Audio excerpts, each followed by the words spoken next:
एकतेने प्रणाम करो। भगवान बाबा हनुमान जी को प्रणाम। महान त्यागी बाबा जुमदेव जी को प्रणाम। परमात्मा परम पूज्य परमात्मा एक सेवक मंडळ वर्धमान नगर नागपूरच्या वतीने महान त्यागी व जुमदेवची आदेशाप्रमाणे आज पूजा उजवी इथे सामूहिक जनरल हवन कार्य पार पडले आणि या का भगवंताच्या कार्याला चर्चा बैठकला सुरुवात झाली। या बैठक मध्ये सृष्टी निर्माते जगा जीवितात ते भगवान बाबा हनुमानजी उपस्थित त्या भगवंताला माझा प्रणाम। तसेच आपल्या सर्वांचे सद्गुरू महंत किंवा जुमदेवजी बसते आणि बाबाला माझा प्रणाम। तसेच आई माताई वाराणसी या सुद्धा उपस्थित आईला माझा प्रणाम। तसेच या चर्चा बैठकचे उद्घाटक माननीय परमपूज्य परमात्मा एक शाखेचे संचालक श्रीमाननीय प्रभूजी हटवार साहेब यांना माझा नमस्कार। तसेच बाबाच्या फोटोचे पूजन केले असे ते आमचे मार्गदर्शक मते साहेब यांना माझा नमस्कार। आमचे परमपूज्य परमात्मा सेवक मंडळ अंतर्गत शाखा भंडाराचे संचालक सार्वे साहेब यांनाही माझा नमस्कार आणि मंचावर उपस्थित असलेले सर्व मंडळांतर्गत मार्गदर्शक आणि उपस्थित असलेले सेवक सेविका बालसेवक सर्वांना माझा नमस्कार।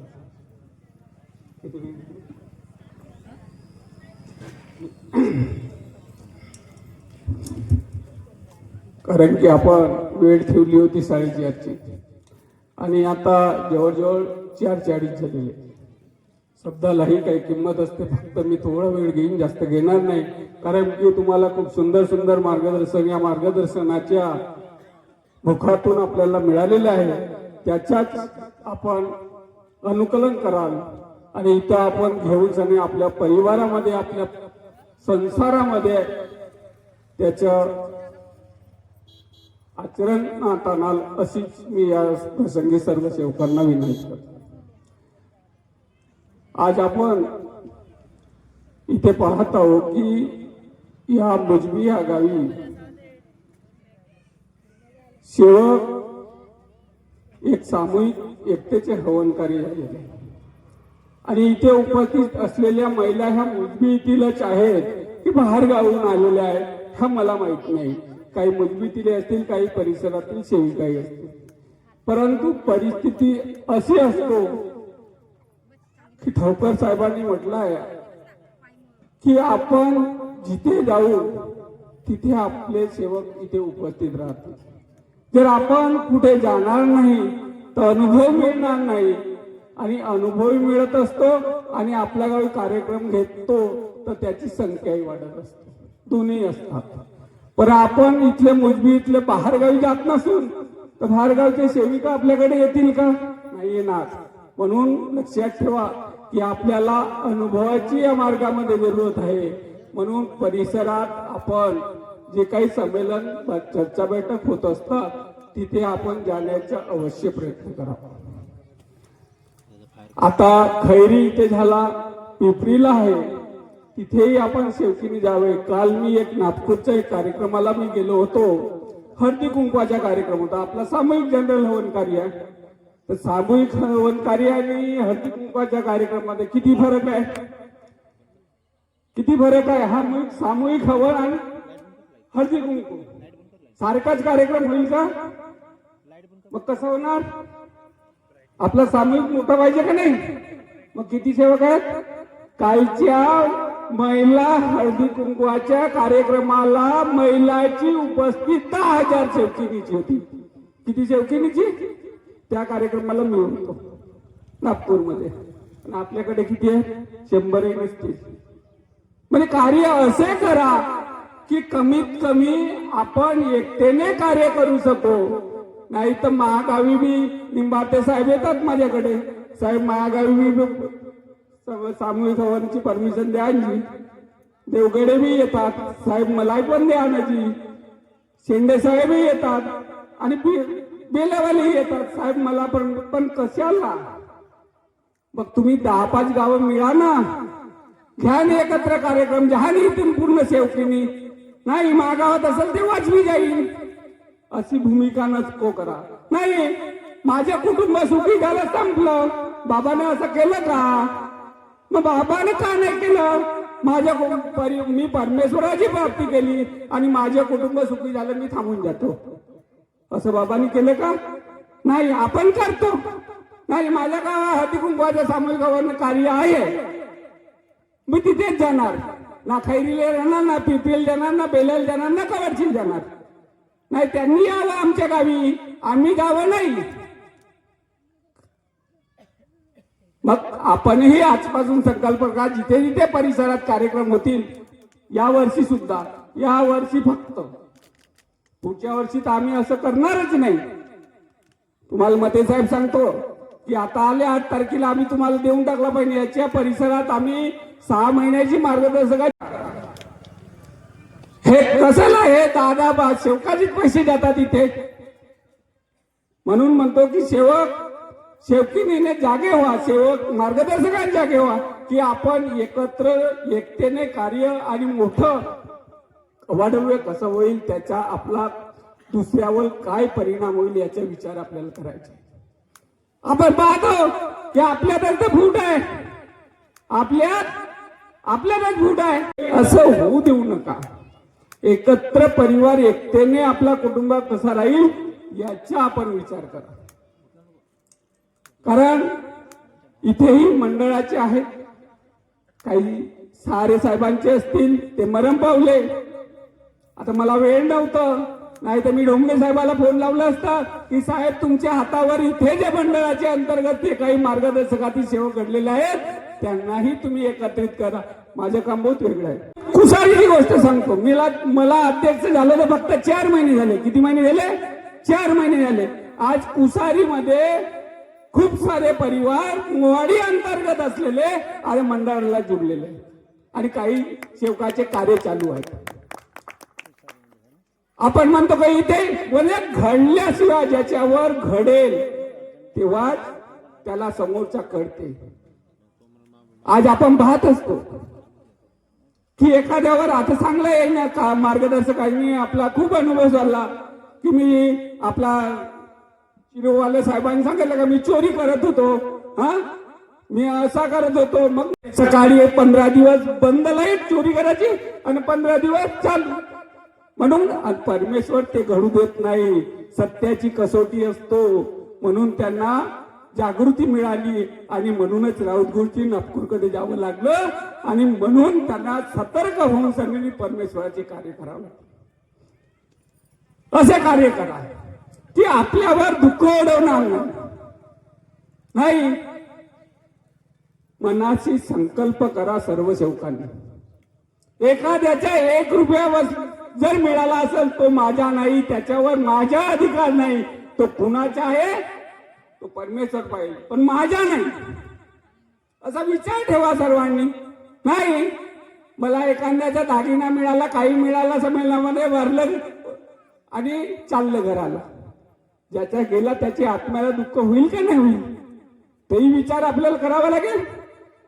आणि तोच जर मिळालेला आपला नाही, त्याच्यावर आपला अधिकारही नाही, ज्याचा असेल तो पाहिल. पण आपण या ठिकाणी जमा करून दिला, आपण इथून जाहीर करतो की ज्याचा कुणाचा असेल त्यांनी घेऊन जावं. असे कार्य माझ्या सेवकीने सेवकबांधवांनी करत राहू. वेळ खूप झालेली आहे, खूप सांगायचं होतं. त्या दिवशी असं तुमच्या एक प्रेमापोटी मला बोलता बोलता 1.5 तास लागलं. भाषण केलं. माझी कंप्लेंटही करतात, मग साहेब खूप बोलतात म्हणतात नांदोऱ्यामध्ये. हे मार्गदर्शक बसले आहेत म्हणून मी तेवढं घेणार नाही. फक्त मी सेवकांना एकच आवाहन करेन की याच्या समोर कार्य करत असताना आपण एकतेने कार्य करा, जेणेकरून आपली संख्या असेल. जे कोणी अनेकात असेल, अनेकाच्याही बिचारा आपलं परिवार जसं सुखी झालं, आपल्याला आपले कर्म आपल्यावर ओढवू नका. आपल्या परिवारावर जो सुखाचा संसार झालेला आहे, बाबाची छत्रछायाखाली आपण जीवन जगत आहोत. ती छाया आपल्याला नेहमी मरेपर्यंत आपल्यावर असायला पाहिजे. त्यासाठी आपल्याला तत्वशब्द नियमाचे पालन करावं लागेल आणि त्याचा कुठेही आपल्या हातून भंग होता कामा नये हे सर्व सेवकांना विचारात घेतलं पाहिजे. जर आपल्या हातून कुठेतरी थोडसंही आपलं चुकलं तर आपल्यावर कर्म आपल्यावर ओढवल्याशिवाय राहणार नाही आणि दुःख आल्याशिवाय राहणार नाही. मग म्हणतात की मी पत्नीनं चूक केलं तर पोळाचा डोळा फुटला. साहेबचे सार्वे साहेब म्हणतात. मग तुम्ही म्हणजे महिला एवढे म्हणजे त्यांचे आत्मबल कमी म्हणावं नाही. कारण की पंतप्रधान इंदिरा गांधी झाली होती, राष्ट्रपती प्रतिभा पाटील झाली होती. मग कमी आहेत का महिला? मग का असं बोलतात? का बोलतात असे? हा, पतिदेवालाच काहून बोलतात? बाबांनी म्हणून म्हटलंय की स्त्रियांना मुलांना व पतिदेवाला बोलू नये. जर तर म्हणूनही असं तुम्हाला सायंकाळी रोज म्हणता तरी पण बोलता. म्हणून सार्वे साहेबाच्या मुलाचा डोळा फुटला. म्हणून महिलांनी लक्षात घ्या की आपल्या हातून असंही कोणतं वक्तव्य होणार नाही आपल्या पतीविषयी आपल्या मुलाविषयी. कारण की आपण बोलतो तसं करत नाही.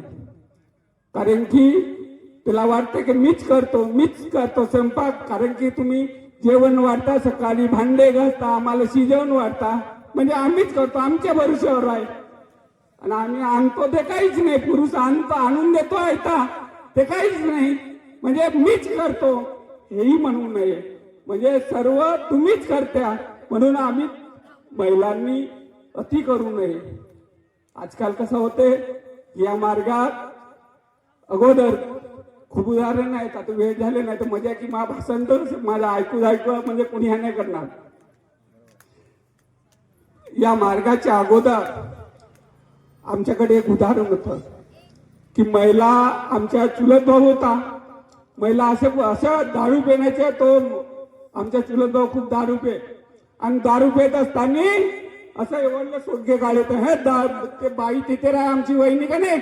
तो दिसला कोठून दिसला तर माहित नाही. परत घरी आणि आमची शेवकीनबाई का नाही. अरे गेला असेल ना घरी जाऊ द्या. तो घेईल आमच्याला जेवण खाऊन टाकाल. घेईल गंजातला आहे बनवला आहे. कोण विचार काहून काम पतिदेव आमचा पतिदेव हा दारू पे नाही नशेबाजी करे नाही. मग त्याला रागही ये नाही. मार्गाच्या चाकोरीतही आहे. आणि ही चाकोरी तुटू नये आणि म्हणून चाकोरीत राहून अति आपण करू नये. अति होईल तिथे माती होते आणि असं झालं तर आपल्याला दुःख ओढवेल. म्हणून माझ्या सेवक बांधवांना अशी विनंती आहे की आपण नेहमी शब्दाला जागा. शब्द म्हणजे भगवान आहे आणि शब्द म्हणजे सैतान आहे. शब्दावर परमेश्वर उभा राहतो. खूप साऱ्या एक शब्दामध्ये एक आपण जे बोलतो त्या एक शब्दाचा अनुभव आहे. कारण की आम्ही खूप फिरत असतो. 4 महिने ज्याला सतत फिरतो. तुम्हाला कसं वाटते आता मी तुम्हाला म्हणलो की खैरीला गेल्या पाहिजे, पिपरीला गेल्या पाहिजे, शहापूरला गेल्या पाहिजे, कवडचीला नाही. माझी 200 रुपयाची रोजी जाईल ना उद्या मिरच्या तोडण्याची. आज तुम्हाला सांगतो माझ्याकडे मी या भंडारा डिस्ट्रिक्टचा डीलर आहे सल्फेटचा. माझोडी कृषी केंद्र आहे. आता मार्गदर्शकांना किंवा सेवकांनाही माहित असेल. मी तो विचार करत नाही या मार्गासाठी. मी तर 11 वाजेपासून येऊन बसलो. सटर पाळून दिला. अरे परमेश्वर आहे देणारा. मी 10 वाजेपर्यंत दुकान चालू करले. 40 ते 50 हजाराचा धंदा होतो. कोण देतो? तो परमेश्वर आहे. 40 ते 50 हजाराचा 10 वाजेपर्यंत माझा धंदा होतो. मग मला दिवस हितभर पोटासाठी काय लागणार आहे? परमेश्वरी कार्य करा ना. अरे जो मागाल तो देतो तुम्हाला परमेश्वर. असे कार्य करा. या मार्गदर्शकांना माहित आहे माझ्या जोडधंदा काय आहे. म्हणून असे कार्य करा की परमेश्वराला आवडेल, परमेश्वराला गोडी होईल. आपल्या परिवारात आपल्या संसारात जे कार्य आपल्याला कामात येईल असे कार्य आपल्या हातून झाले पाहिजे. ती कार्य करण्याची आपल्याला गरज आहे. आणि आपण आज पाहतो की आपण कार्य सोडतो वेगळेच काही करत असतो. आज महिलाची गोष्ट करा की महिलाच हे लहान मुलाला घडवू शकतात आणि बिघडवण्याची कामं ही महिलाच करतात. आता कसे म्हणणार? कारण एखादी मुलाची आई असेल तर मुलगा लहान असेल ना रडत असेल तर मुलाला आपल्या छातीशी घ्यायचे वाटत ती आई काय करते, तो मोबाईलच्या बटन दाबतो आणि त्या मुलाच्या सामने गाणं लावून देते. मुलगा तो मोबाईल पाहते आणि चुपचाप राहते. मग मला एक सांगा, हे आई सवय कोण वाईट राहून राहिला? आईच लावून राहिली का नाही? मग हे असेही कार्य आपण करू नये हे लक्षात ठेवा. आपल्या स्पर्शाने तो मुलगा छान चूप राहिला पाहिजे असे कार्य करा. आपण त्या मुलाला चांगले संस्कार द्या. आणि आपण सर्व युवा पिढींना सांगू इच्छितो की आपण आई वडिलाची नेहमी सेवा करा. आई वडील हे आपले प्रथम गुरु आहेत. आईनं आपल्या 9 महिने 9 दिवस आपल्या पोटात ठेवून जणीने आपल्याला जन्म दिलेला आहे. कधीही आपण तिला कितीही लाथा बोडीनं मारत असून आपण उद्या त्या गर्भामध्ये, तरी आईनं आपल्याला उपकार, माझं बाळ हे माझ्या तुझ्यावर उपकार आहे असं तुम्हाला कधीही म्हटलं नाही. त्या उपकाराची परतफेड तुम्ही त्या आई वडिलांना सेवा करून, आपल्या हातून जितकी सेवा करता येईल तितकी सेवा करून त्याचे पुण्य परतफेड करावं असं मी सर्व युवा पिढींना सांगू इच्छित. आणि मुलींना एक सांगू इच्छितो की आई वडिलांना मुलींना एक विषय सांगतो. मुलींना घडविण्याचे काम तुमचे आहे. कारण की आज आपण म्हणतो, मी एक याच्यावर अनुभव झाले खूप तुम्हाला सांगून सांगेन. मी अनुभव नाही सांगणार आता, अनुभव माझ्यावर आहेत पण सांगणार नाही. मुलींना शिकविण्याचे काम आईची असते. आज आपण आपल्या घरी असतो आणि मुलींना आपण उद्या ती सासरली जाणार आहे. उद्या तिचं लग्न होणार, ती सासरी जाणार. तिला चांगलं कुठेतरी सवय लागल्या पाहिजे. ती सवय ही आई लावू शकते. पण आजची आई कशी असते, मुलीच्या प्रेमापोटी त्या मुलीला एखाद्या शिक्षण शिकत असेल आणि घरच्या काम करण्याची पाळी आली, वेळ आली, अगं तू तो काम नको करू ना, ते कपडे भरतील ना, मीच करून टाकतो. हा मी तुम्हाला घातक राहते. मुलीला करू द्या. अरे करणार आहे ते, झाडझूड करून घे, भांडे घासून घे, सवय लावा. नाही, आपण ते करत नाही. आणि उद्या त्या सासू सासऱ्याच्या घरी लग्न होऊन ज्या वेळेस जातो त्यावेळेस तिला साधं स्वयंपाक करता येत नाही, झाडझूड करता येत नाही. आणि ते घराणे आपल्याला ऐकायला मिळतात, तेही आपल्याला मिळावी नाही. म्हणून आपले संस्कार आपल्या मुलीवर ठेवावं असं मी महिलांना सांगतो. आणि आज आपल्या युवा सुनांना सांगतो की आपण सासू सासऱ्याची जसं आई वडिलाची सेवा करतात तशी आपण सासू सासऱ्याची सेवा करा आणि आपले जीवन उज्ज्वल ठेवा असेच मी सांगतो. आणि तत्वशब्दाने नेहमी आपले 4 तत्व 3 शब्द 5 हे आपल्या आचरणात ठेवावे एवढेच सांगून इथे थांबतो. तुमचे काय ऐकणार नाही मी. तुम्ही चालू दे म्हणणार तरी नाही चालत. ठीक आहे. सर्वांना नमस्कार करतो.